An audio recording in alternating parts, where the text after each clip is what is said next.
జైపూర్ వేదికగా రాజస్థాన్ రాయల్స్ తో జరిగిన మ్యాచ్ లో గుజరాత్ టైటాన్స్ 77 పరుగుల తేడాతో ఘన విజయాన్ని సాధించింది. 230 పరుగుల భారీ లక్ష్యంతో బరిలోనికి దిగిన రాజస్థాన్ రాయల్స్ 16.3 ఓవర్లలో 152 పరుగులకే కుప్పకూలింది. అంతకుముందు తొలుత బ్యాటింగ్ చేసిన గుజరాత్ టైటాన్స్ 20 ఓవర్లలో 4 వికెట్ల నష్టానికి 229 పరుగులు చేసింది. ఐపీఎల్ 2026 లో గుజరాత్ టైటాన్స్ కు వరుసగా ఇది 4వ విజయం.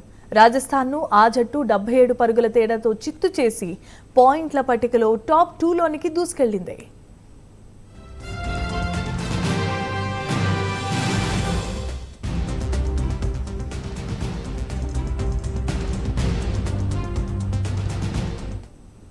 రవీంద్ర జడేజా 38 పరుగులు చేసి టాప్ స్కోరర్గా నిలువగా వైభవ్ సూర్యవంశీ 36 పరుగులు చేసి పర్వాలేదు అని అనిపించాడు. మిగతా బ్యాటర్లు ఎవరూ పెద్దగా పరుగులు చేయలేకపోయారు. గుజరాత్ టైటాన్స్ బౌలర్లలో Rashid Khan 4, Jason Holder 3, Kagiso Rabada 2, Mohammed Siraj 1 wicket తీసుకున్నారు. రాజస్థాన్ బౌలర్లలో బ్రిజేష్ శర్మ 2, యష్ రాజ్, రవీంద్ర జడేజా తలో వికెట్ తీసుకున్నారు.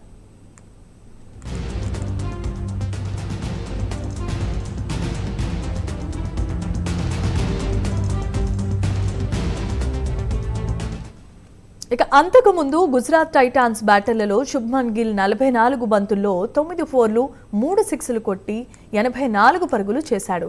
సాయి సుదర్శన్ 55 పరుగులతో రాణించగా వాషింగ్టన్ సుందర్ 37, రాహుల్ తెవాథియాన్ 14 పరుగులు చేసి నాట్అవుట్గా నిలిచారు.